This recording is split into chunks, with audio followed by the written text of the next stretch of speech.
not supposed to do that somehow, but you know, they make watches that are safe for diving. Why don't they make laptops that are safe for actual office work?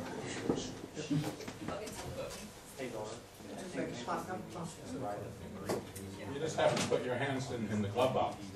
That's right, they put it in a big box and you put your hands through it, you're allowed to use it with a little window. In fact, it would make us look like real scientists. They do make very sturdy laptops. This is a very brilliant. Yeah, exactly. I see. I'm seeing this nice the last one I dropped 4 times. Wow, can I do that? That was real fun. Type your name. Right, are you set up? I think everything's set up. Okay, excellent. So, good morning. I don't have any real announcements apart from we should say hello to Yuri, to Sanjay, who arrived, and apparently now the game of chicken between Sanjay and Chris Pettick has been decided, because now that Sanjay has arrived, Chris has said that he will come on Monday.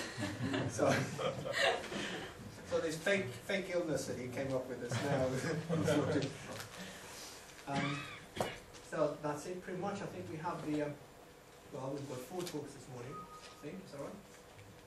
Anna will be in charge, or part of it, until we don't like her anymore.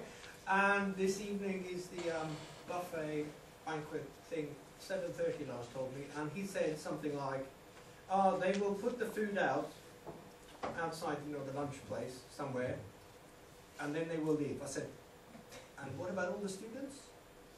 That will probably eat it at like 7:31. But then he said, I don't know. So, but 7:30, now we have lunch, I think. That's lunch. Yeah, there are 4 talks, mate. We don't get lunch today. But I hope that's 7:30. No, no. Officially has Where to we be have lunch. moderate. Ah, right, okay. We will Where? finish at 7:30. Not when we have lunch. Right. Okay, Niels Lars asked me to talk about magnetar QPOs, so I will do that, but I'm going to talk about a little bit extra to do with magnetars. It's hopefully of interest to the people in this workshop. But I think basically my role is to be the kind of Dana Scully to the Fox Mulders in the room, and then Yuri gets to be Fox Mulder and come up with crazy speculations. Whereas I just deal with cold hard facts this morning. So 25 minutes of facts. And just to make Jose happy, I have a little schematic of why exactly we're interested in magnetars. Basically, anything we can do on Earth with magnetic fields and on the Sun and so on is down this lower end of the scale. Anything to do with neutron stars is at the upper end, and basically magnetars are the only places that you're really going to get above the QED limit and start to do some real interesting strong magnetic field physics. So this is our motivation for existence, essentially. What's the QED limit? Quantum electrodynamic limit. Yeah, what does that mean? Basically, the point at which your equations start to break down, and you have to worry about things like extra pair creation, that kind of thing. So you get weird radiative transfer effects coming in, essentially. Okay. Right, so just a little bit of background on magnetar starquakes for those who haven't done a lot of work on this. Basically, the magnetars are a fairly small group of neutron stars with ultra-strong magnetic fields. That means really above 10 to the 14 up to 10 to the 15 Gauss dipole field estimated from timing. They have regular gamma ray flares, for the most part around 0.1, perhaps even shorter, 0.1 seconds, maybe up to 1 second, which we think is powered in some way by decay of the field. The field lines on the star get tangled up, eventually reconnect and trigger gamma ray emission. We think that they are in some way either preceded by or followed by starquakes because of the issues we've been talking about over the last few days. Essentially, your field lines have to be tied essentially into the crust, into the charged particles at the very least. So it's hard to move the field lines rapidly without having movement in the crust as well. So, but we don't know which way round that is going to happen, and Yuri will talk more about this in his talk. We also know that some starquake events are linked with glitches, which will also be of interest, hopefully, to people here. So I thought I'd just put up a quick summary of the data that we have, essentially, on the magnetars. There are 18 sources shown here. There's a couple in italics, which are yet to be confirmed by timing measurements, but they've shown, for example, bursts, or other weird behaviour, like they're quite kind of anomalously bright, that makes us think that they might be magnetars. Roughly speaking, the ones here were initially called SGRs. That's not good. Okay. And the ones down here were initially called AXPs. with various different labels. As you can see, some of them get changed over. This one started life as an AXP and became an SGR, with many interesting telegrams going around about which one it was. So I think it's fair just to say these are all the same class now. Shown in yellow are the ones that have had flares of any kind, and in red are the 3 that have had giant flares. And shown in blue are the ones that have had either recognisable glitches in their spin down or some kind of timing anomaly of various different kinds. So there's something weird happening in the spin down. It may or may not be a glitch, we're not entirely sure. Some of these really do look like glitches. Okay, so when we talk about magnetar QPOs, we're talking about things occurring after giant flares. I said the most magnetar flares are pretty short, say 0.1 to 1 second. They're super Eddington in the sense that they're above the non-magnetic Eddington limit, but not above the magnetic Eddington limit. The giant flares, by contrast, are far, far brighter, perhaps 1,000 to 10,000 times brighter. They last for hundreds of seconds. This is a light curve from Rossi X-ray Timing Explorer of the giant flare at the end of 2004. You can see very, very clearly in the tail of the giant flare the spin period of the star, which is explained, if you believe Thomson and Duncan, by this trapped fireball model with jets of radiation essentially being collimated out from the base of the fireball, again by the strange radiative transfer effects that you get in such a strong field, and this gives you this very strong spin period signal. The bump at Yeah. 180 seconds is real. It is real and it's unexplained. Okay. So, and that is the point actually where we see one of the strongest QPOs start to appear. Okay. So there's been some argument about, are we seeing an aftershock of some kind? But no one really knows. It's never been explained. So I should say that for this giant flare, we have timing data from XTE, and we also had timing data from the RESI satellite, which is a gamma ray satellite that was pointing at the sun, but fortuitously happened to be very close to where the giant flare went off. Okay, if you focus in more detail and you take a power spectrum of the tail of that flare, obviously you get a strong peak at the spin period, but you also find much higher frequency variations. These are 2 of the strongest ones that we found, the one at 92 Hz, which is pretty much the strongest, and this signal at 625 Hz that's also seen. Both of these signals are seen in the RESI data as well. So basically these are the strongest QPOs that we have, and we have a lot of others at different frequencies as well. So these are the high frequency quasi-periodic oscillations that I will talk about. When I say quasi, it's because you have some width essentially in the peak here. This is not a sharp peak as you would see, for example, for an X-ray pulsar.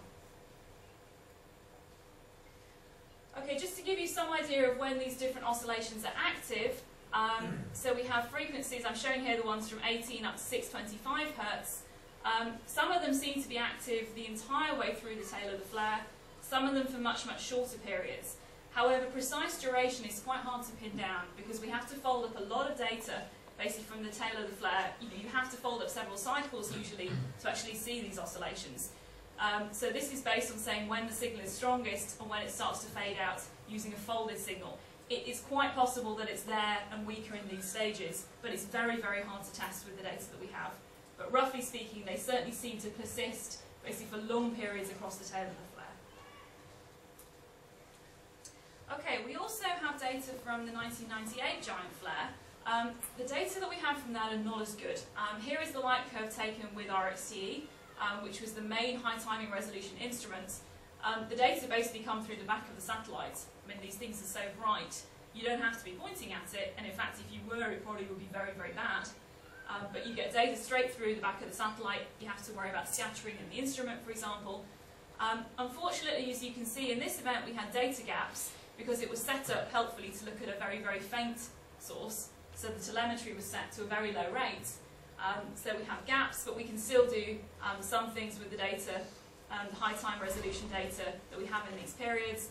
This is much lower time resolution data that lets you see essentially the whole progression of the flare.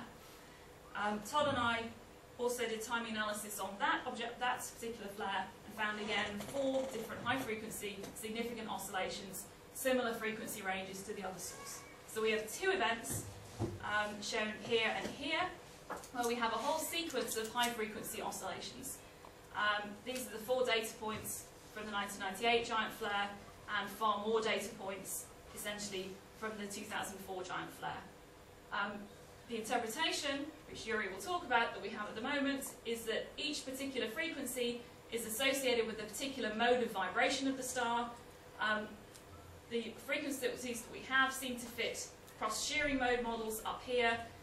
What these lower frequencies are is perhaps a little more open to debate, and they may involve the magnetic core perhaps having a higher degree of motion. But ultimately the real problem will be coupled and far more complicated. Okay, so let me talk a little bit about the properties of the QPOs, and this is essentially the question. These are the questions that you need to answer with whatever theory that you come up with. What I'm showing here are time lapses, essentially, of parts of the rotational cycle. So each rotational cycle is about 7 or 8 seconds. This is from the 2004 giant flare. I'm showing about 3 seconds in each rotational cycle. This is the rotational pulse shown here in each one. And I'm showing the frequencies as they kind of pop up and down, if this projector would quit turning on and off. Basically, I'm showing the frequencies are these kind of little snail trails that appear here, and the frequency. This is looking at the strongest oscillation, which is the 92 Hz QPO. Now, in the cycles where we see it most strongly, which is a little bit later on, essentially, during the burst, you can see very strong signal appearing here and here. You see the amplitudes fading in and out, because these come and go. And it also looks like there's possible splitting of modes going on. It also looks like things are drifting around in frequency a little bit. So here, for example, again, it seems that you may have some kind of split signal. Again, you may have frequency which seems to be gradually drifting upwards. By the time you get down to here, it seems to be about 95 Hz. For fun, we tracked it the whole way back to see if we could have a look at what it was doing. And it does look like the signal ends up much, much lower as you go back through the cycles. But we don't know that it's exactly the same signal that we're tracking. We lose the signal at some point during each rotational phase, and it is quite hard to say what the statistical significance is of the signals back here. So I couldn't put my hand on my heart and tell you that there is something that starts at 78 Hz that absolutely definitely drifts all the way up and ends up at 92 Hz. But we thought it was interesting to say that it might be there in the data. If you come up with a model that needs drifting, we can certainly explain it, that's fine. But if you come up with one that doesn't, then that's probably fine as well. So, but we thought it was fun, so we thought we'd put it in the paper. Okay, the other thing is, I mean, they are quasi-periodic signals. They're not pure frequencies, which you might expect if you're seeing seismic nodes. So we need to think about how to explain that.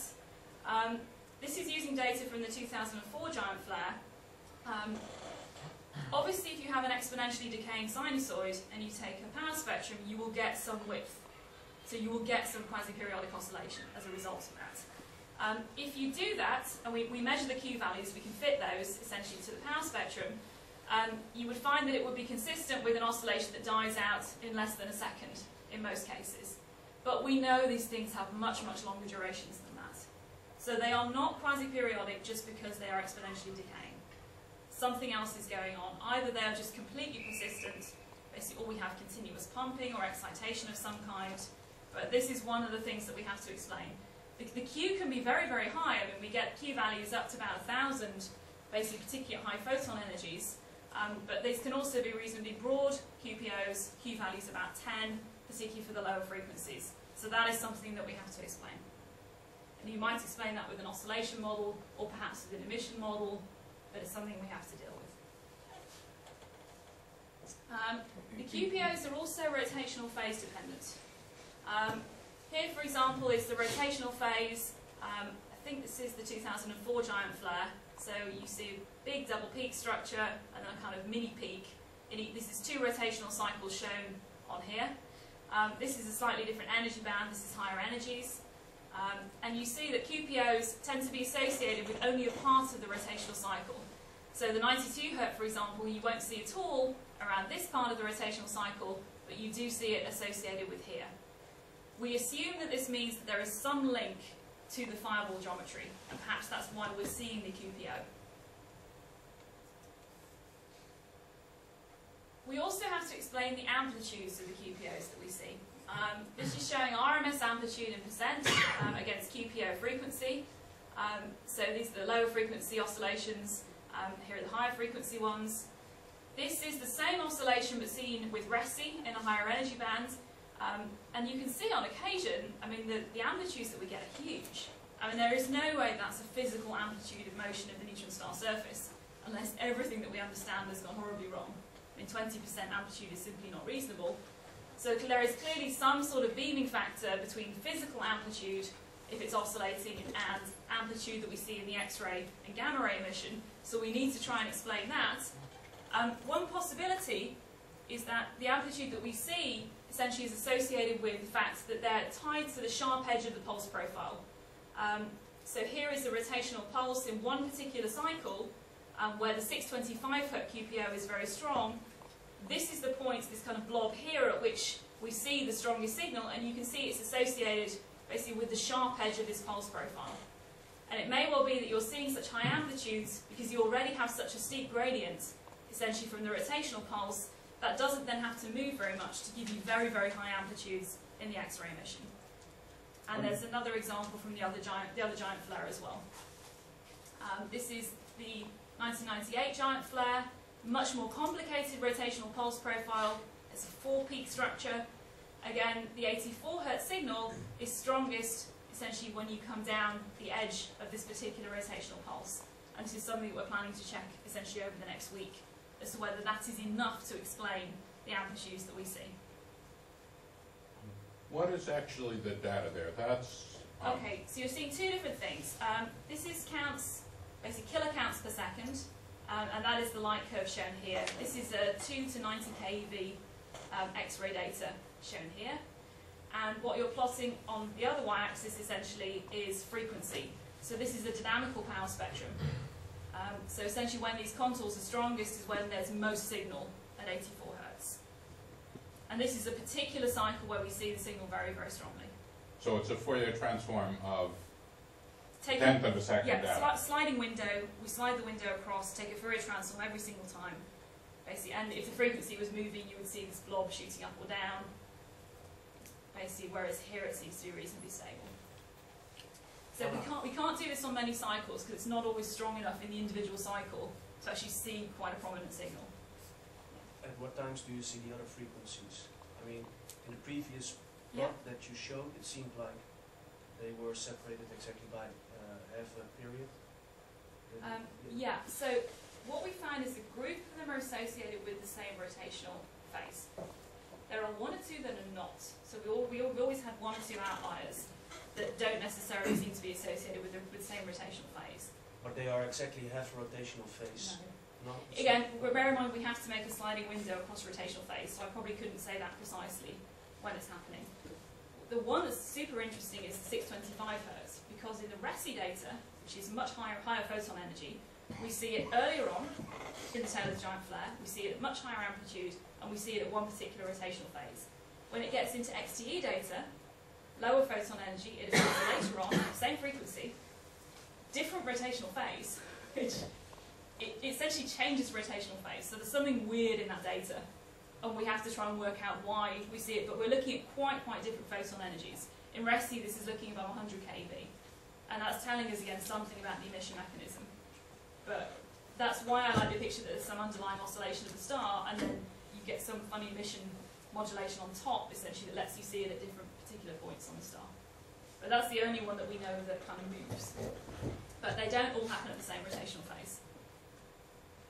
So you're saying the model is not consistent with two fireball lobes attached to the surface, and you said the surface oscillating, in 10 different frequencies. Yeah. So these observations are not consistent with this. I think they are consistent, so the picture is that you get, because of the essentially magnetic scattering effects, when the radiation comes out from the base of the fireball, and that's where it escapes. The fireball itself is kind of dark. Radiation comes out to the bottom of it because that's where it's easiest for it to escape.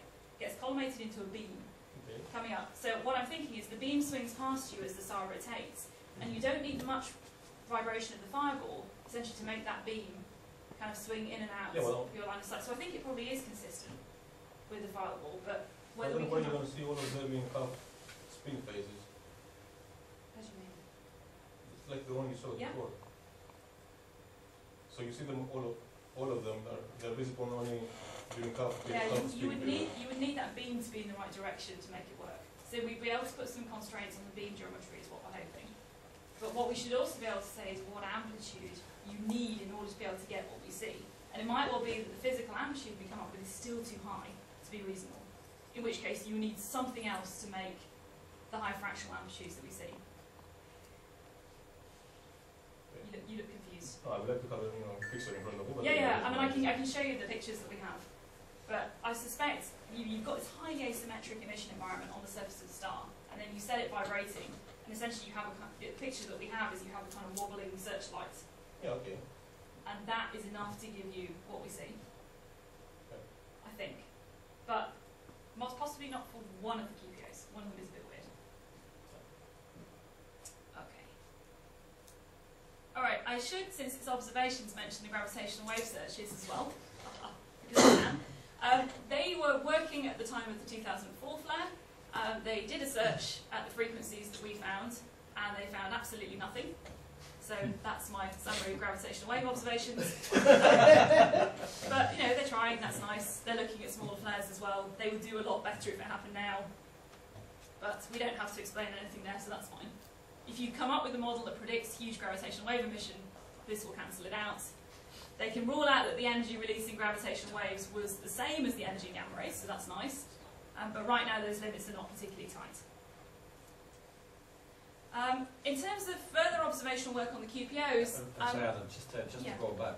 Yeah. I mean, is it obvious that gravitational waves have to be emitted in the same No. frequencies? Because these are torsional modes. They did don't- two searches, I think, a burst search and a search at particular frequencies, and they didn't find anything. But I think it's highly likely that if the gravitational waves were there, there would be a different frequency. Probably G mode. But I guess they didn't find even excess power. No, but so there were two different types of search done, and nothing found at all. 10 to the 47 ergs, Mm-hmm. what amplitude of the F modes would that correspond to? I'm looking at people who work on F modes. What was the Pointedly. question? 10 to the 47 ergs in the F mode. Yeah. What amplitude is that? 10 to the minus 3.5. Minus 3.5. It would be enough. If you take the energy you deposit into a magnified flare and you pump it into the, that's could be detected. But there's no, I think, We don't know an excitation. we have no response idea of the why that material. would be the case. Yeah. But then you have to scale also If the... you got that much energy in, how much would the star oscillate? 10 to the Let's- minus. let's- That was a serious answer. Oh, It's still minus 3.5. A lot. No, that's quite good. 10 kilometer radius, so this is 10 meters-ish. Yeah. But it's not doing them, so that's okay. Well, that's not so obvious because the F mode here would be very high.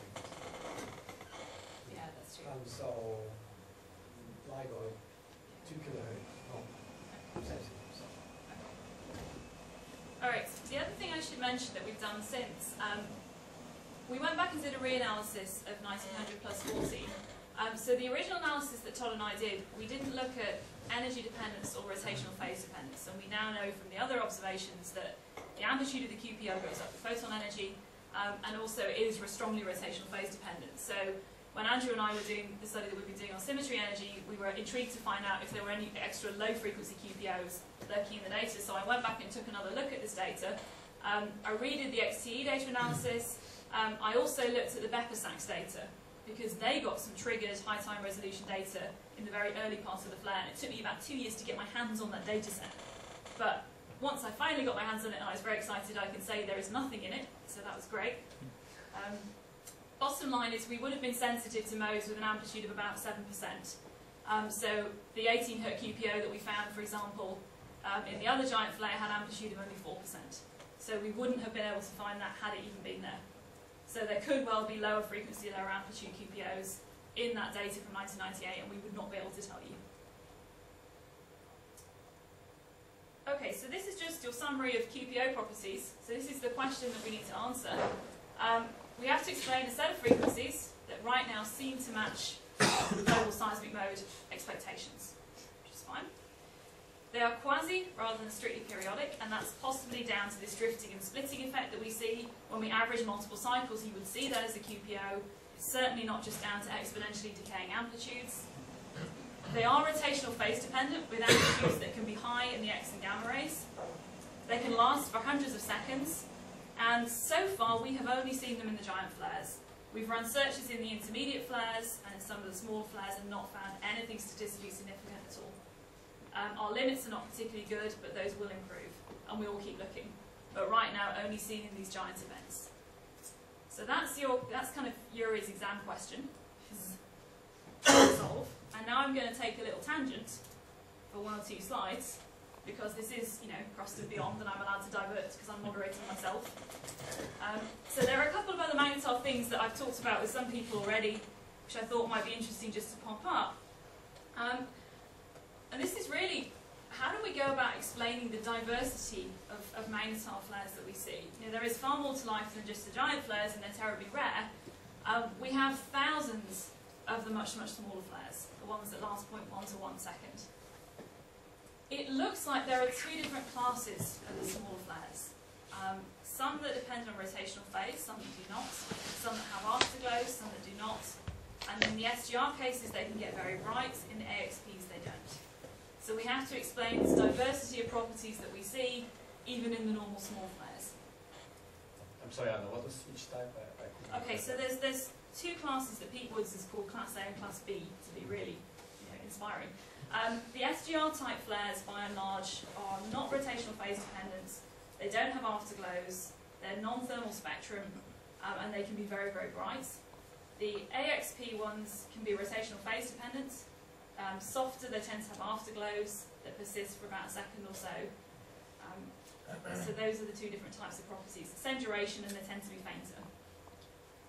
So we have a couple, we have multiple properties to explain even in the smaller flares. They attributed it in their paper to one being magnetospheric and one being cross-breaking.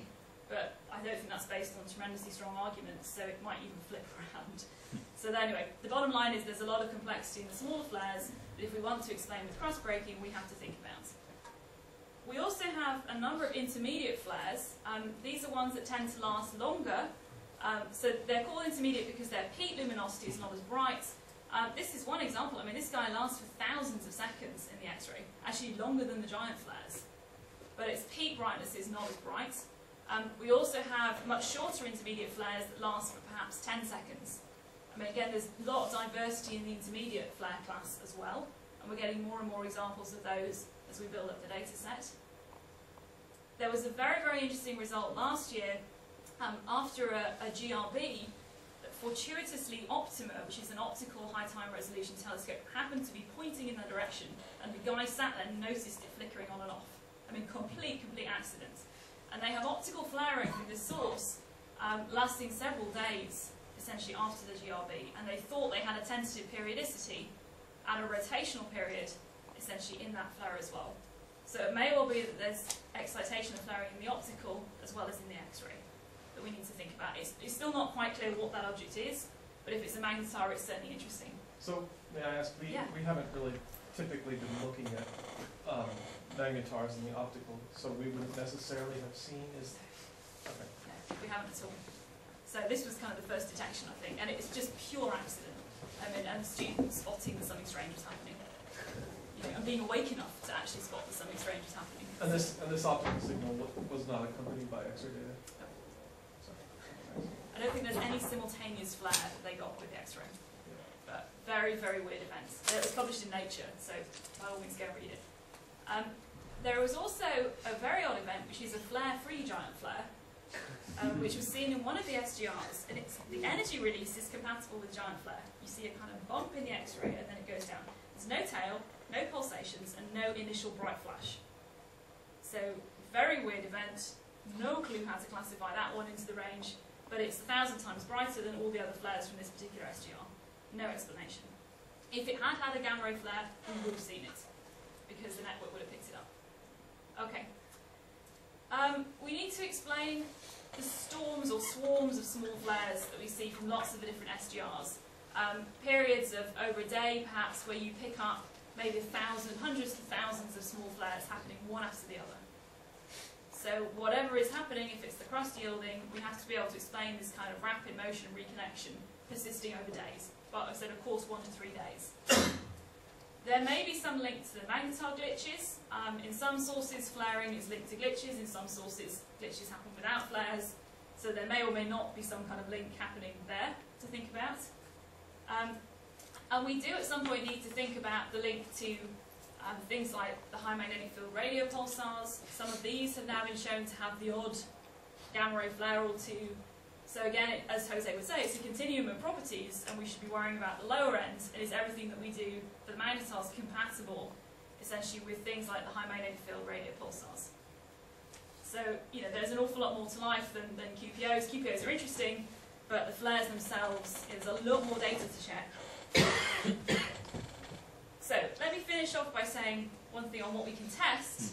And Niels complained that the observers have it easy because we can put up fancy pictures of spacecraft and satellites and all looks pretty, and we don't have to make any effort at all in making figures. So, I spent hours on this yesterday.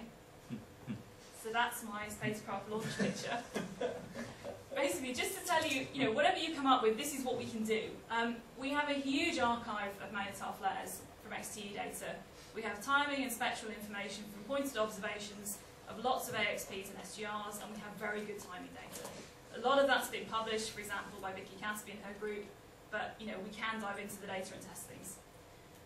Swift, until this morning when it broke, was getting flare data from some magnetars, so we hope there's no giant flare in the next week, because it crashed last night. But they don't point at all magnetars because they're interested in real GRBs. You don't have a picture of it? I don't. It took me 2 hours to make that. I couldn't draw a little satellite as well. That was beyond my capabilities. You know, I said, you know, I'm no Michelangelo, I leave that to Greg. Here's more colours. Okay, so Swift gets some high time resolution data, but by and large it excludes triggering on magnetars because they flare too often. It does get SGR 1900 plus 14 because they put that in as a candidate to look at, but not all of the others. In terms of timing and energetics of flares without great time resolution data, we usually pick up when things are happening from some spacecraft in the interplanetary network. So in terms of recurrence times, we can do pretty well with regard to that. But the thing we're very, very excited about right now is the Fermi Gamma Ray Burst Monitor. It's fantastic energy range for magnetar flares, goes to higher energies than XTE, much, much bigger collecting area. It's covering 80% of the non-occulted sky. As usual, the Earth gets in the way some of the time, which is very frustrating. Microsecond time resolution, so we're doing QPO searches. There's some intriguing events that we're looking at. There have been over 100 triggers, for example, from one of the newly discovered magnetars. I think 140 flares so far from one of these sources. And hopefully we'll start putting papers out on that pretty soon. But you know, this is where the money is. We're getting more interesting things on QPOs and on the flares themselves. What do those triggers look like? Can you tell us? They look like flares. I can't. So they're really resolved with microsecond? Yeah, the 2 microsecond time resolution from time to event data. We can see things that look like velocities in them, but we've got to sit and check and do the statistics properly, and it's not been done yet. So that's ongoing. So GBM has had some issues with calibration, which is why things have been on hold. Lattice published a great deal, but GBM not so much, because we're trying to sort the calibration issues out. Once those are sorted, there should be a flood of things coming out of that as well. But the data are very, from time resolution point of view, they're very nice. As I said, great collecting area. So I'm going to stop, end of facts, and hand over to Yuri, who's going to speculate wildly for 25 minutes.